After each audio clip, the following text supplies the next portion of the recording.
I'd like to show you why knowing your why is the start of your journey. Without a strong why, it can be so difficult to reach your maximum potential. My name is Dr. Jason Balara, and every week I meet with real estate investors and mindset specialists that are taking action in order to build a life according to their own terms. We will break down what drives successful people and allows them to achieve at such a high level. If you are a professional wanting to break through, or simply someone that wants to hear an inspiring story, the Know Your Why podcast is made for you. Hi, everyone. This is the Know Your Why podcast. And today we're going to do something a little bit different. A big part of the whole idea of real estate investing in the podcast, to me, is education and helping people get started at whatever point they are. So some of our podcast interviews will be with real estate experts that can really sort of fill in big picture items. But then I think there are people out there like myself who are looking where to get started. And so my goal is to provide education that way and let people ask questions, because I think that a lot of people have the same questions. So today, my friend Alyssa was kind enough to come on the podcast. How are you today, Alyssa? Good. How are you? Good, good. And Alyssa is, I work with her. She's a skilled veterinary technician. She's also been our pet sitter. So there's multiple connections there, just so people know kind of where she's coming from. But she, in my mind, you've already sort of started a little bit on your real estate journey. And I think that's impressive already. So I guess let's just start with, I want to let you ask as many questions as you want, but kind of why don't you start by just saying, I know you already own some real estate. So let's talk about that first, just so we kind of know, what you did and what you did to, what you have and what you did to get there. So why don't you go ahead and do a little bit of your own background? Okay. So what is this now? I think almost a year and a half ago now, I purchased my own condo out in Azusa. Pretty much saved up all of my pennies that I could. I don't know if you're frozen. Are you frozen? You're frozen. Am I frozen? Oh, there you are. You're back. Now you're not frozen. Okay, perfect. Okay, so yeah, about a year and a half ago, I purchased my own condo, saved up all the money that I could to do that, and did it on my own with the help of nobody. Congratulations. Thank you. And that was a big thing because pretty much after I graduated from college, I kind of did what everybody did at that time, which was move in with our parents and kind of stick it out until our careers kind of took off, which it kind of did, but then it kind of didn't. So I was like, I think it's time I can move out on my own and finally purchase something. And that's what I did. But now here I am a year and a half out, and I'm like, obviously I can either refinance, or my other question was, can I say, well, now that I have a little bit equity in my condo, is it enough money to move into like a small family home versus a condo or a townhome? Right. Because I did live in a condo or a townhome a little bit in college, and it wasn't like terrible, but maybe now that I'm like just living in a place by myself, I can like hear everything, and I'm just like, I'm not sure how I feel about the shared wall situation anymore. Yeah. And I think that's what, so I think there's a couple of really good points there. So you bought this condo on your own, which is awesome. Can I ask you how you financed it? Because I think a lot of people don't know. You don't have to give me specific about your numbers and things like that. If you don't want to, you're welcome to, but I'm curious sort of how you went about getting financing for it. I know I assume you didn't pay cash outright for it. I know real estate in California is crazy expensive. So kind of you saved up by working really hard to get a down payment, and then you were able to get financing. How much of a down payment did you have to do? I think that as little as possible as you could possibly do. So I want to say 3-ish%. Okay. Maybe a little more. I don't And know. that makes sense. So there's something called an FHA loan, which people can use on their first home, which often is 3.5% as the Exactly. down payment. So Exactly. as you're buying your first home, that's actually a really great way to get started into real estate, is using that FHA loan, because you don't have to have like 20% down or something like that, which obviously takes a lot more to get saved up. So you bought the condo, it's been a year and a half. You live there alone? I do. I Okay. tried the whole roommate thing for a little bit, tried to Yeah. help out an old coworker who no longer works with us. And that didn't work out. So I was like, yeah, I think I'm okay with living alone. Yeah. And if I end up renting out my second bedroom, it'll probably be a very extensive process. Yeah. Yeah. Yeah. Just making sure that it's someone that you're compatible with. So Exactly. I think that's actually probably a really good place to start. In terms of, so you have your current condo, it has 2 bedrooms. Correct. 2 bedrooms, 1 bath, and it's like a little over 800 square feet. Okay. So that's actually a pretty good size. For California, that is not small. So there is something called house hacking, which is, I think, just kind of a fancy term for either having roommates or having a like a duplex or a triplex or something like that, where you're living in one unit and renting out the others. So basically, if you own your own place and you're renting a room to someone else, your their money that they're paying you is helping you pay your mortgage, right? So therefore reducing your expenses. So it's a big it's a really good way to get started in real estate. Obviously, like, having roommates isn't necessarily ideal, but the headway that you can make in doing that for even a short period of time can be pretty huge, right? Because it's like, people talk a lot about, when you're trying to get ahead financially, there's people talk about all the things you should cut out so that you don't, so that you can save up money and things like that. And they're like, don't have coffee every day, don't go out to eat here and there, and those are legitimate things. But the reality is, if you just skipped drinking your $5 Starbucks every day, it's going to take you like 20 years to save up money on those $5 a day to do anything meaningful with it. So I think that people have to realize that, one, everything, it takes time. Like, all of this building wealth, real estate, it all takes time. It's not an overnight thing. But I think that what you did, and I know this because you did it for us, is you had a job, which, for anyone listening, veterinary technicians do not get paid enough. So there's just period, they don't get paid enough. But the second, you did something else, right? You got yourself a side hustle by being a pet sitter and you're making extra money that way. So I think the way to really get started and potentially accelerate things is doing things like that. You either have to figure out a way to bring in more money, whether that's pet sitting, driving for Uber, it doesn't matter. It doesn't matter what the thing is, but bringing in a little bit more money, and then also at the same time figuring out a way to spend less money. So house hacking is a huge way to spend less money, right? If your mortgage, just for example, is $1,000 a month, and you're charging someone $600 or $700 to live in the other room, like, now your mortgage is $300 or $400 a month, and so you have an additional $600 or $700 a month to do something with, right? So you can use that as opportunity. And so for you're kind of thinking about, okay, I don't like the shared wall situation, I don't like the roommate situation. And nobody really does. Like, I think when we're in college, we like roommates because it's fun. But Yeah. after that, once you once you You like become an adult, you're like, I around. kind of want my own space.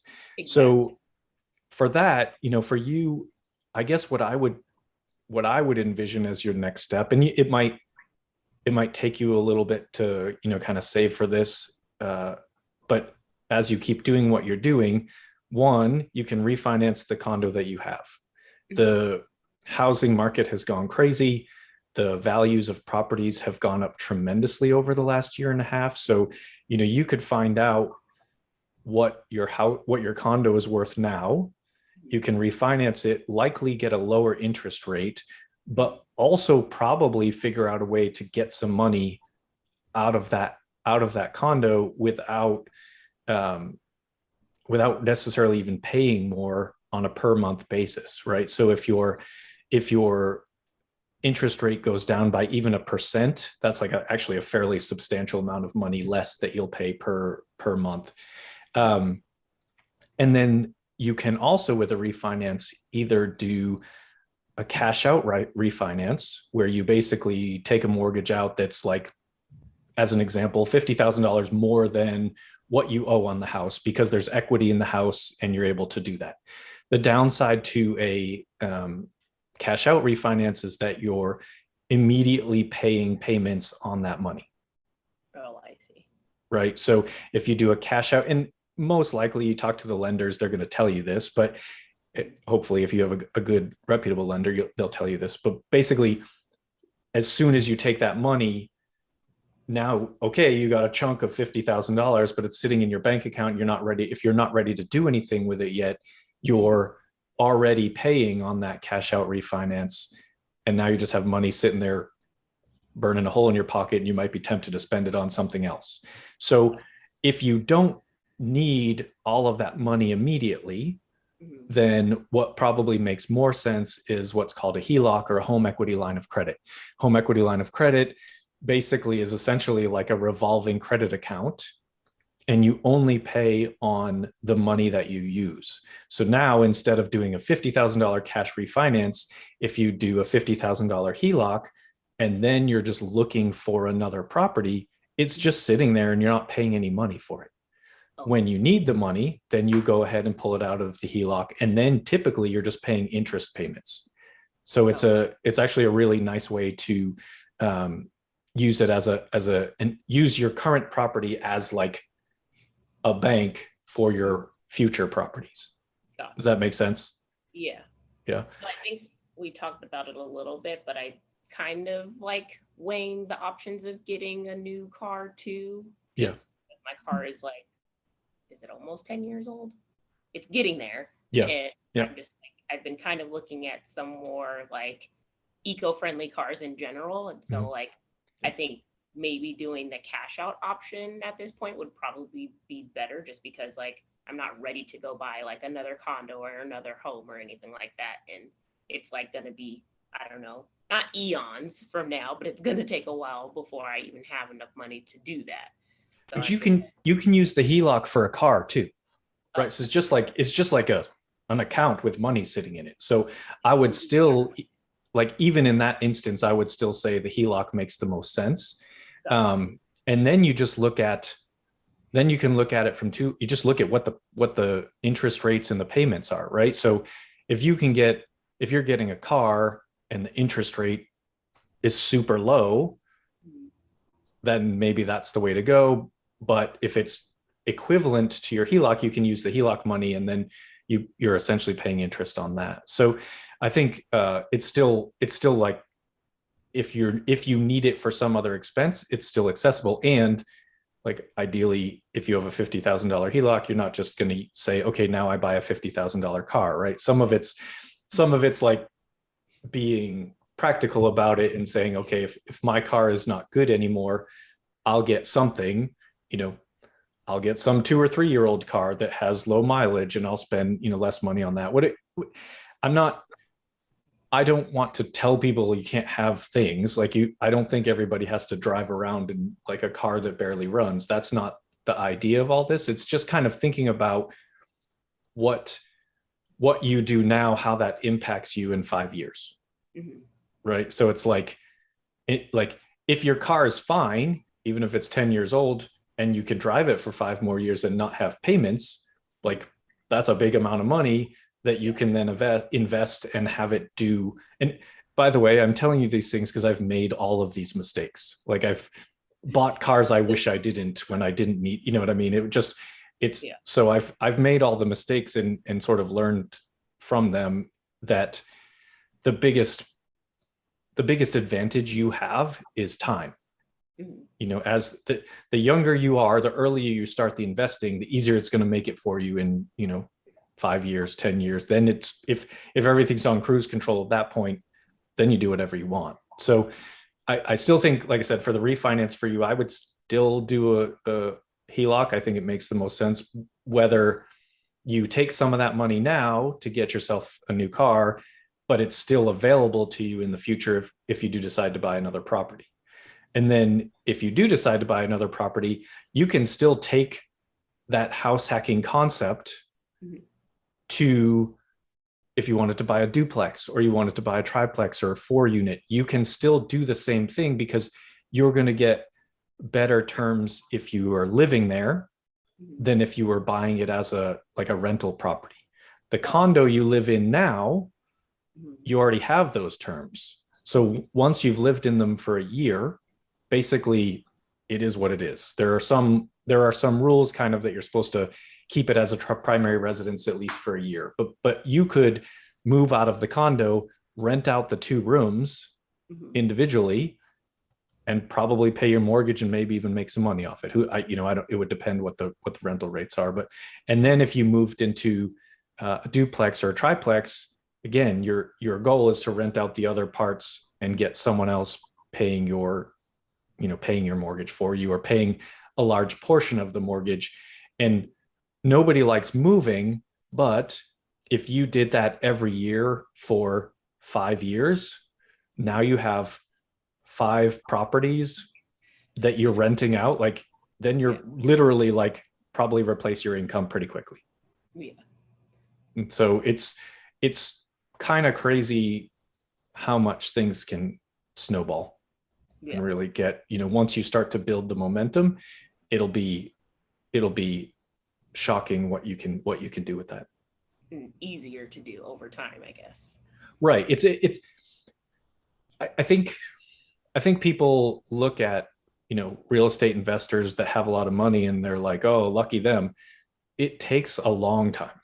Like, it's not a quick thing, right? It's like, you have to get a little bit of money, and then you can turn that little bit of money into a little bit more money, and just kind of, but once you get to the point where you have some equity in your properties and you're taking out these HELOCs and things like that, then you can use that equity to buy more properties.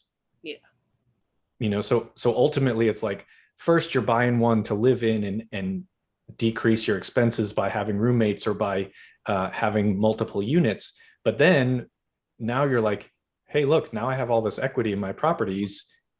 What if I pull some of that out? Now I just buy another 4-unit and I rent it out, and nobody, like, I don't even have to live there. I'm getting all of the money for that. So it's kind of, you already are on the right path. You already own something. And I think it's you're doing everything, kind of right in terms of thinking about your next steps. Like, it's a good idea right now to take advantage of the lower interest rates. Like, there's and the appreciation in the properties, because like, if you were to refinance now and you took out a HELOC, but then 3 years from now you find out that your condo is worth like substantially more, you can refinance it again and get a bigger HELOC. Like, there's no limitation to that, and it's not a taxable event. So you don't pay taxes on that money that you get out.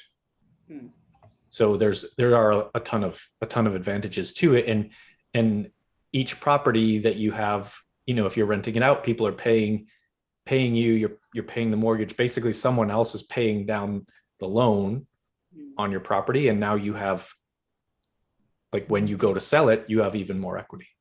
Yeah. Okay. So it's kind of like, the best way to look at it is like, okay, what do I want? Right? Like, and not what do I want tomorrow? Like, tomorrow I want a new car and a pizza. Like, it's just, that it's like very simple to think about what I want in the immediate future, but what do you want in 5 or 10 years?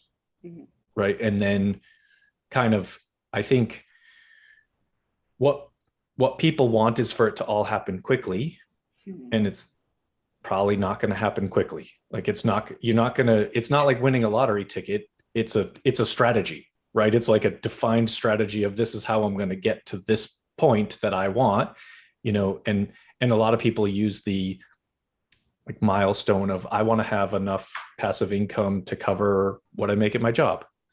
And so if you left your job, you're still making money basically. And so it's it's kind of figuring out where you want to be, and you can certainly aim higher, or you can say, I don't want to leave my job. I just want to have like travel money or something like that. But just figuring out what you're trying to get out of it. Mhm.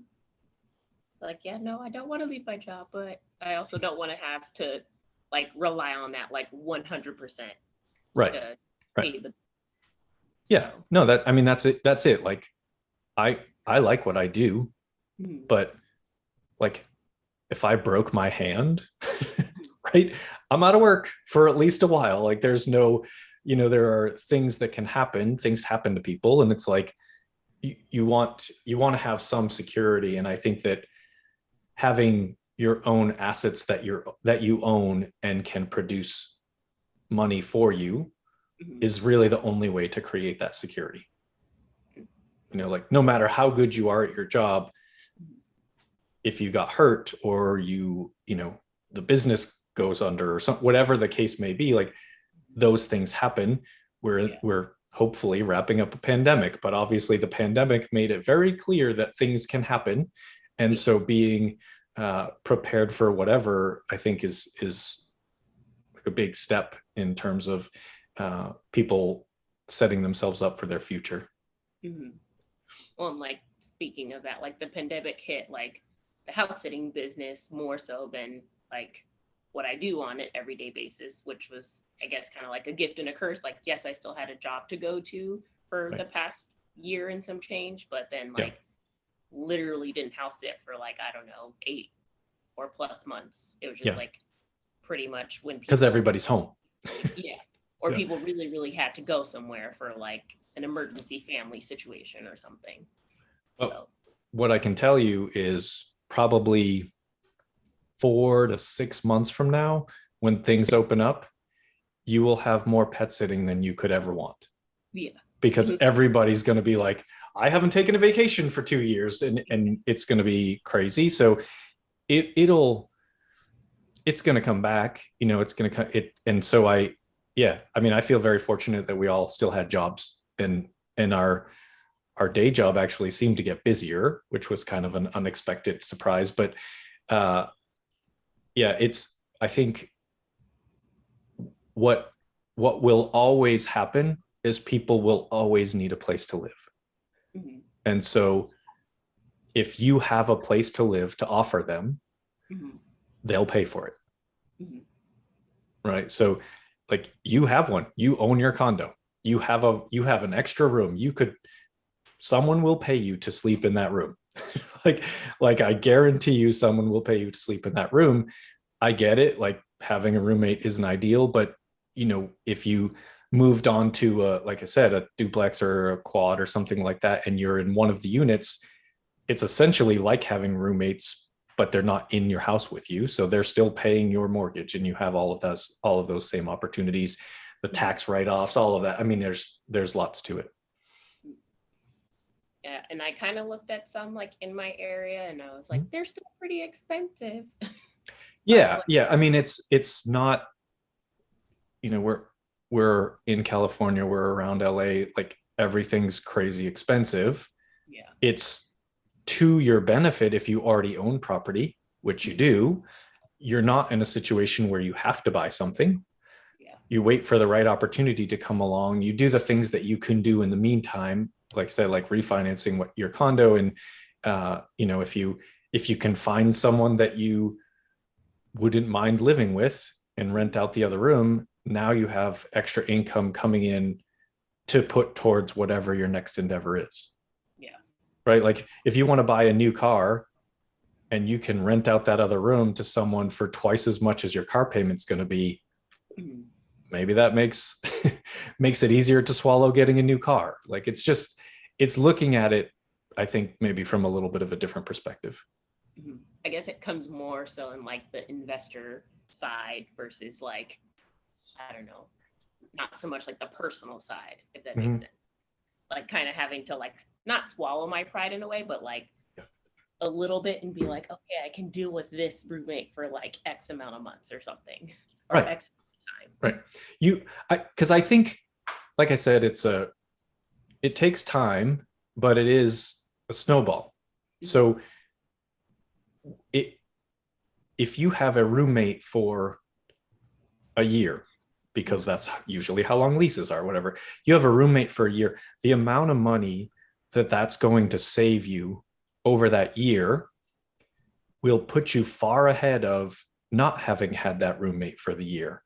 And then you reassess at the end of that year and go, okay, well, I had a roommate, so I saved a ton of money, on my living expenses. I got back to pet sitting because everybody's going on vacation now. Now you're going to have some money that matters, and you've refinanced and you have a HELOC. Like, then you can do some damage. You can really start actually, like, yeah, you can start picking up that, making that snowball roll faster. I mean, you really can. And I think the opportunities are out there. Now they're not hard to find in terms of like education and things like that. But I think it's and people that you may be able to find friends or family that want to buy a quad with you, right? You buy it with your sister, and each of you lives in one of the units, and you're renting out the other two. Like, you're still gaining wealth and sort of getting ahead of the game at that, even doing it that way. Or you live your sister might be just as bad of a roommate as someone you don't know. I don't know, but it's I wouldn't want to live with my brother necessarily. We did that growing up. So it's kind of like you have, you figure out what works for you. You don't want to be miserable through it, but yeah, like you said, it is a little bit of swallowing your pride, and you don't, I think we get caught up in, and again, like I said, I did it, like we get caught up in the impressing other people, or I work hard, I deserve this thing. And it's not to say that you don't deserve it, but the thing could be exponentially better if you can wait a little bit longer and do a little bit, of the hard work / sacrifice in the meantime. Yeah. Like, I think it's very easy to get caught up in, I got a raise, now I can have a nicer car, right? They call it lifestyle creep. It is simple to get caught up in, and I've done it, and I did it and then realized that's not me. I don't like it. Like, that stuff's not important to me. It's more important about, sort of building a foundation. So it's, I think you're on exactly the right track. And I think there's some like fairly easy things you can do right now, like the refinance, to sort of set things up, for these next, whatever year or so it is, and then really start to grow. Go from there. Yeah. Okie dokie. And then I guess just touching back on like the refinancing, you suggest going with like smaller companies, or like, because I got like kind of like a refinance like quote, if you will, or like an estimate from a lender, and it sounds like it just like works for himself. And then I keep getting offers from my credit union, who I had purchased my car through previously, and I'm like, which one do I go with? Or can I get like kind of estimates from both of them, and then just see who has like the better rates and things like that? That's exactly what you should do. Talk to 3 or 4 different lenders. The first one you mentioned is probably a mortgage broker, and basically what they're doing is they're doing that work for you by talking to a bunch of different lenders and saying, this is what we have available. If you go to whoever you bank with locally, whether that be a credit union or whatever, and talk to them, you can just find out what the terms are, and who will do it for you. You want to look at the terms, meaning the interest rate and what you can get for a HELOC and all of that, but also what the closing costs would be, right? So there are some costs associated with a refinance.